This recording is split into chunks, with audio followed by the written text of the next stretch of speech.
अस्मद्गुरुभ्यो नमः। कास्यपान्वयसञ्जातं नारायणपदाश्रितं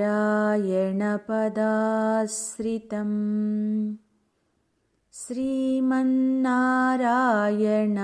वन्दे यतीश्वरश्रियाजुषम्। ఓం అస్మద్గురుభ్యో నమః. ఇవాళ ద్వితీయ స్కంధంలోని 7వ అధ్యాయంలో భగవంతుడి లీలావతారముల వృత్తాంతాన్ని బ్రహ్మగారు నారదుడికి వివరించే విషయాన్ని చెప్పుకోబోతూ ఉన్నాము. బ్రహ్మగారు నారదుడితో, హే నారదా, శ్రీ మహావిష్ణువు ప్రళయకాల జలంలో మునిగి ఉన్న భూమండలాన్ని ఉద్ధరించడం కోసము తాను యజ్ఞవరాహ స్వరూపాన్ని ధరించి ఆదిదైత్యుడైన హిరణ్యాక్షుణ్ణి తాను సంహరించాడు. క్రౌడీం తనుం సకలయజ్ఞమయీమనంతః అంతర్మహార్ణవ ఉపాగతమాదిదైత్యం అని అంటారు 1వ శ్లోకంలో.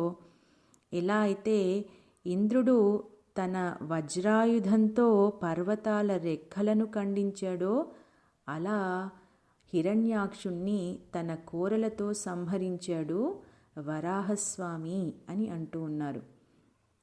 పర్వతాలకు పూర్వకాలంలో రెక్కలుండేవట.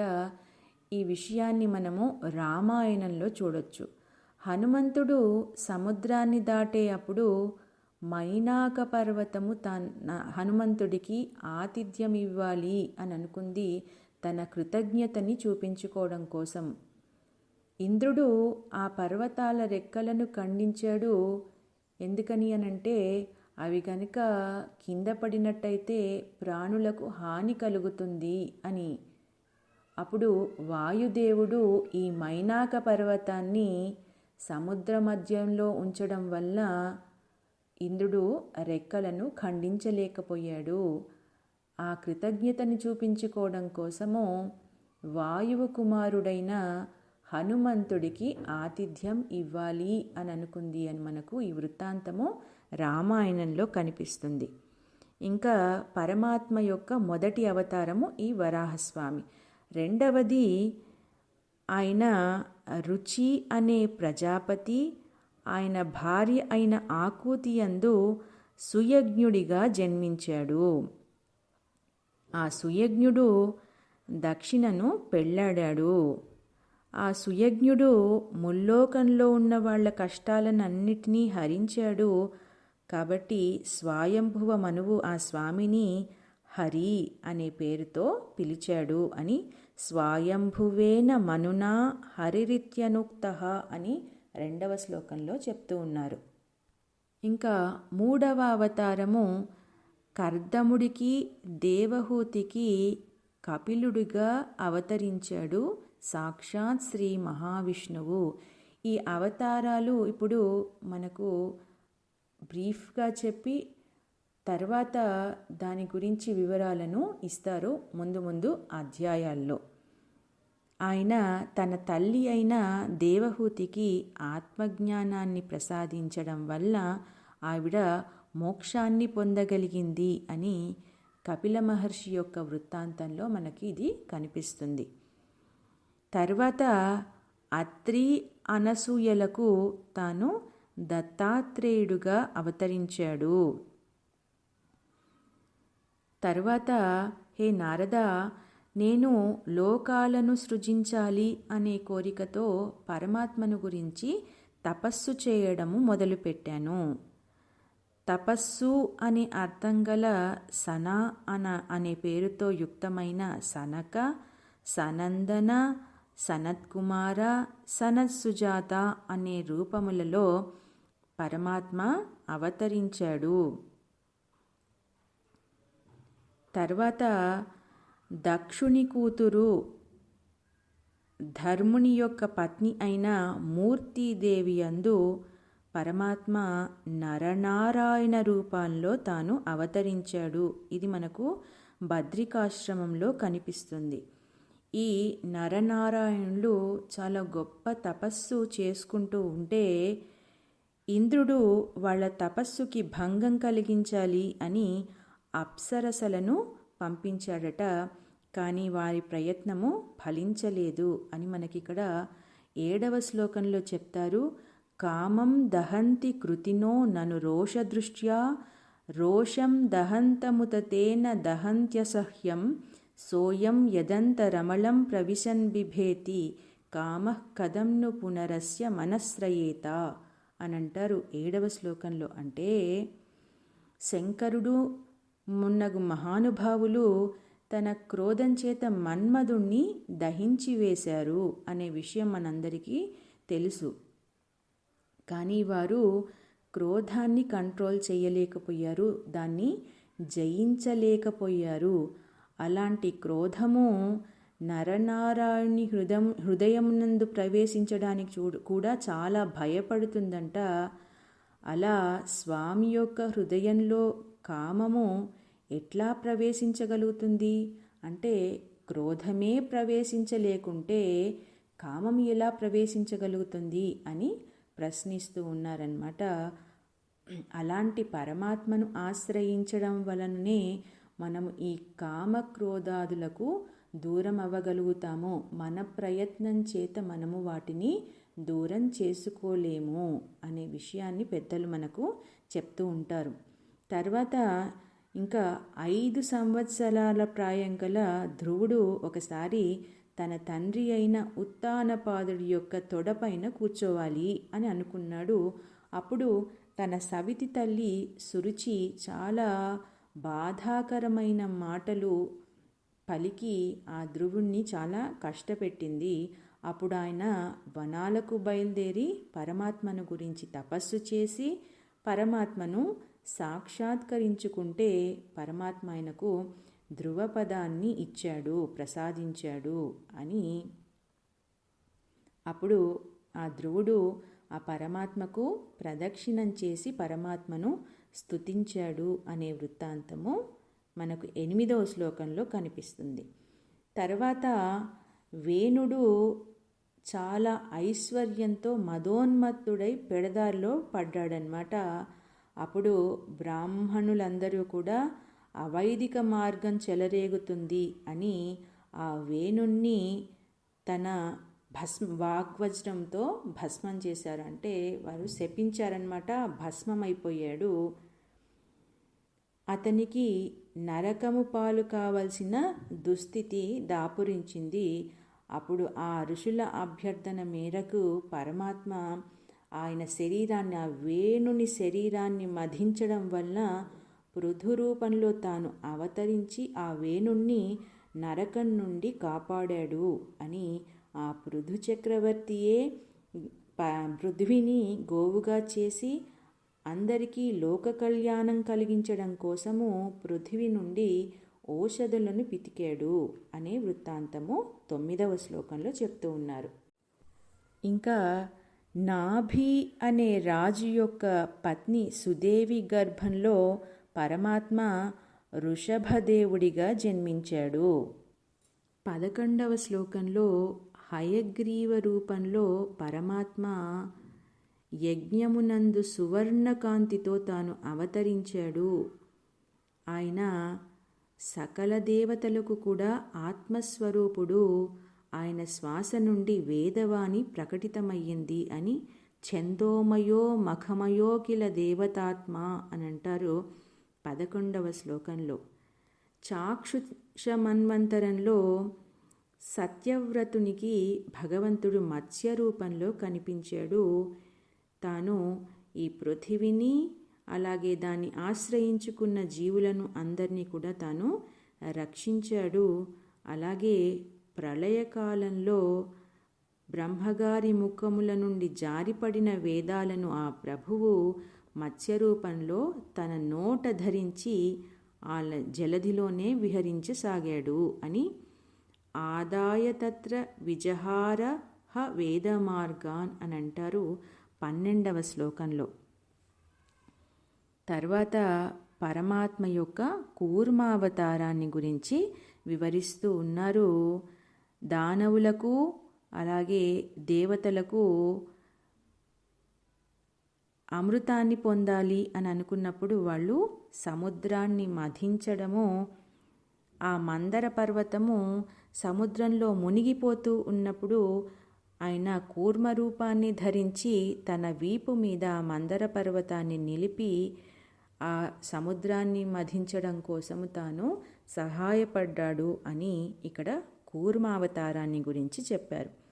తర్వాత ప్రహ్లాదుణ్ణి కాపాడడం కోసం తాను నృసింహ రూపాన్ని ధరించి హిరణ్యకశిపుణ్ణి సంహరించాడు తన గోళ్లతో అని 14వ శ్లోకంలో, అలాగే ఇంకా 15వ శ్లోకంలో తాను గజేంద్రుణ్ణి రక్షించాడు. ఒక మొసలి గట్టిగా పట్టుకుంది గజేంద్రుణ్ణి కాళ్ళని.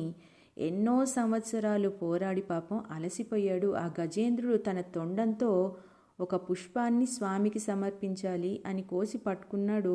పాపం స్వామి, నేను ఇంకా నీ దగ్గరికి రాలేను, ఈ పుష్పాన్ని నువ్వే వచ్చి స్వీకరించాలి అని ప్రార్థించినప్పుడు పరమాత్మ వచ్చి ఆ మొసలిని తన చక్రాయుధంతో సంహరించి గజేంద్రుణ్ణి కాపాడాడు.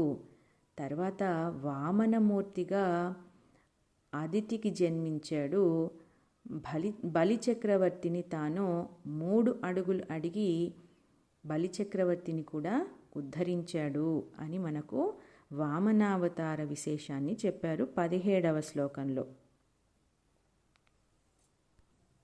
హే నారదా, నీ అనన్య భక్తికి మెచ్చి పరమాత్మ హంస రూపంలో నీకు యోగాన్ని, జ్ఞానాన్ని, ఆత్మతత్వాన్ని ప్రకాశింపజేసే భాగవత ధర్మాన్ని ఉపదేశించాడు. అది వాసుదేవుణ్ణి శరణు పొందిన భాగవతోత్తములకు మాత్రమే అనాయాసంగా బోధపడుతుంది అని 13వ శ్లోకంలో యద్వాసుదేవ శరణా విదురంజసైవ అని అంటారు. తర్వాత పరమాత్మ స్వయంభువ మన్వంతరంలో తానే మనువుగా అవతరించి వంశాలను రక్షించాడు, దుష్టరాజులను శిక్షించాడు స్వామి. ఇంకా ధన్వంతరి అవతారాన్ని గురించి 21వ శ్లోకంలో రోగాలను తగ్గించడం కోసము తాను ధన్వంతరి అవతారాన్ని స్వీకరించాడు అని ఆయుశ్చ వేద మనుషాస్త్యవతీర్యలోకే అని 21వ శ్లోకంలో చెప్తూ ఉన్నారు. శ్రీహరి లోకమునందు ఆయుర్వేదాన్ని సుప్రతిష్ఠితము చేశారు అని. పరశురామ అవతారాన్ని గురించి చెప్తూ ధర్మరక్షకుడైన పరమాత్మ 21 సార్లు దాడి చేసి తన గండ్రగొడ్డలితో ద్రోహులైన క్షత్రియులను నశింపచేశాడు. తర్వాత మహావిష్ణువు రామావతారాన్ని స్వీకరించాడు, ఇక్ష్వాకు వంశంలో తాను అవతరించాడు అని ఆ రామచంద్ర ప్రభువు సీతమ్మను ఎత్తుకెళ్ళిన రావణాసుడిని తాను సంహరించాడు అని ఇక్కడ రామావతారాన్ని గురించి చెప్పిన తర్వాత ఇంకా బలరామ కృష్ణావతారాలను గురించి చెప్తూ ఉన్నారు. బలరాముడట చాలా తెలుపు వన్నెతో ఉండేవాడట. కృష్ణుడు శ్యామవర్ణంతో ఉండి ఈ భూలోకవాసులకు ఆనందాన్ని చేకూర్చారు, ఎన్నో అద్భుత లీలలను చేశారు. బాలకృష్ణుడు తాను పూతనను సంహరించాడు, శకటాసురుణ్ణి సంహరించాడు, అలాగే బలమైన మద్ది చెట్ల జంటను నేలగూల్చాడు. కాళీయ సర్పం యొక్క విషము చేత కలుషితమైన యమునా నదీ జలాలను తాను పరిశుద్ధం చేశాడు అని పరమాత్మ యొక్క లీలలను గురించి వివరిస్తూ 29వ శ్లోకంలో యమునా నదీ తీరంలో రాత్రి వేళల యందు పడుకొని ఉన్నప్పుడు ఎండుగడ్డిని దావాగ్ని దహించి వేసింది. అప్పుడు ఆ కృష్ణ పరమాత్మ వాళ్ళందరినీ కూడా భయపడొద్దు అని ఆ అగ్నిజ్వాలల నుండి వాళ్ళనందరినీ కూడా రక్షించాడు. యశోదమ్మకి తాను ఎలా కట్టుబడ్డాడు అనే విషయాన్ని కూడా వివరిస్తూ ఉన్నారు. కొండ చిలువ నుండి ఆ గోపబాలురని తాను ఎలా రక్షించాడు అనే విశేషాలను చెప్తూ, ఇంకా పరమాత్మ యొక్క లీలలు ఇన్ని అన్నీ కాదు, ఇంకా మనకు చాలా డీటెయిల్డ్గా దశమ స్కందంలో చెప్పుకోబోతూ ఉన్నాము ఈ వృత్తాంతాలన్నిటినీ కూడా. రాసలీలలను గురించి పరమాత్మ గోపాంగనలను వెన్నెల రాత్రులలో మురళీగాన మాధుర్యానికి పరవశలై విహరిస్తూ ఉన్నారు. అలాంటి వారు పరమాత్మతో ఎంతో ఆనందాన్ని పొందారు. ఆ పరమాత్మనే ప్రళంబాసురుడు, ధేనుకాసురుడు, బకాసురుడు, కేసి, అరిష్టాసురుడు ఇలాంటి దైత్యులు, చానూరుడు నగు మల్లులు, కువలయాపీడము అనే మదపుటేనుగుని తాను సంహరించాడు. అలాగే దుష్టులైన కంసుడు, కాలయవనుడు, నరకాసురుడు, పౌండ్రకుడు, శాల్వుడు, ద్వివిధుడు, వల్వలుడు, దంతవక్తుడు మున్నగు వారిని తాను హతమార్చాడు, వాళ్ళకి గుణపాఠాన్ని చెప్పాడు అని. ఈ పరమాత్మనే సత్యవతీదేవి గర్భంలో వ్యాసరూపంలో జన్మించి వేదము అనే వృక్షం యొక్క వివిధ శాఖలను విభజించి లోకానికి అందించాడు. అందుకని ఆయన వేదవ్యాసుడు అయ్యాడు. పరమాత్మ బుద్ధుడిగా అలాగే కల్కి రూపంలో తాను అవతరించబోతూ ఉన్నాడు అని శ్రీమన్నారాయణుని యొక్క అవతార విశేషాలను గురించి తెలిపిన తర్వాత బ్రహ్మగారు ఈ విశ్వం యొక్క సృష్టి స్థితి లయములను గూర్చి నారదుడికి వివరించసాగాడు. హే నారద, ఈ విశ్వసృష్టి ప్రారంభంలో భగవంతుడు నన్నే కాకుండా మరీచి మొదలైన ఋషులను 9 మంది ప్రజాపతులను తపస్సులను సృజించాడు. ఎలా అయితే పృథ్వీ యొక్క రేణువులను లెక్కించడము సంభవం కాదో అలాగే ఆ పరమాత్మ యొక్క అనంత పరాక్రమ వైభవములను లెక్కించడము అసాధ్యము అని మనకు 40వ శ్లోకంలో విష్ణోర్ను వీర్య గణనాం కథమోర్హతీహ యః పార్థివాణ్యపి కవిర్విమమే రజాంసి అని అంటారు. అలా పరమాత్మ యొక్క గుణాలు, ఆయన లీలలు అనంతాలు అని చెప్తూ ఉన్నారు బ్రహ్మగారు నారదుడికి. ఆ పరమపురుషుడి మహత్వమును నేనే కాదు, నీ సోదరులైన సనకాది మునులు కూడా తెలుసుకోలేరు. ఇంకా వేరే వాళ్ళని గురించి చెప్పాల్సిన అవసరం ఉందా? అదే కాదు, ఆదిశేషుడు తన 1000 ముఖముల ద్వారా ఆ గుణాలను కీర్తిస్తూనే ఉంటాడు. అయినా కూడా ఆ పురుషోత్తముని వైభవాలను లెక్కించడం నేటికి కూడా పూర్తి కాలేదు అని 41వ శ్లోకంలో గాయన్ గుణాన్ దశశతానన ఆదిదేవః శేషోధునాపి సమవస్యతి నాస్యపారం అని అంటారు. అలాంటి పరమాత్మను సేవించి శరణుజొచ్చిన భాగవతోత్తముల శీలము, స్వభావము, ఆచరణము ఆదర్శప్రాయములు. అవి మనము నేర్చుకోవలసినవి. ఆ భగవంతుణ్ణి శరణు పొంది ఆ స్వామి అనుగ్రహమును దుస్సహమైన దేవమాయను వాళ్ళు దాటగలుగుతారు. ఇంకా వైదిక సదాచార సంపన్నులైన వారిని గురించి చెప్పాలా ఏంటి అని అంటూ ఉన్నారు 46వ శ్లోకంలో. హే నారద, భగవంతుడు నాకు ఈ భాగవతాన్ని ఉపదేశించాడు. ఇందులో ఆ పరమాత్మ యొక్క విభూతులు సంగ్రహంగా వర్ణింపబడ్డాయి. వీటిని గూర్చి నీకు నేను సవిస్తరంగా వర్ణిస్తాను. భగవంతుడు సకల ప్రాణులకు కూడా ఆశ్రయమైనవాడు. అందరికీ తాను ఆత్మస్వరూపుడు. ఆ శ్రీహరి యందు అనన్య భక్తి కలుగునట్లుగా సంకల్పం చేసి వర్ణించు అని 52వ శ్లోకంలో సర్వాత్మన్యఖిలాధారే ఇది సంకల్ప్య వర్ణయ అని అంటారు. ఏంటి సంకల్పము అనంటే పరమాత్మ మీద అనన్య భక్తి కలగాలి అందరికీ అనే సంకల్పాన్ని చేసి నువ్వు వర్ణించు అని అంటూ ఉన్నారు.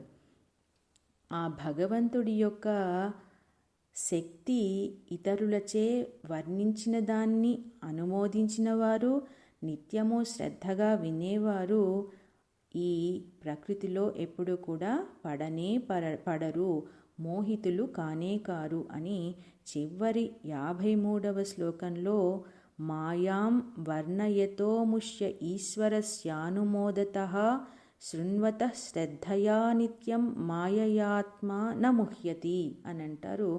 దానితో 7వ అధ్యాయము పూర్తి అవుతుంది.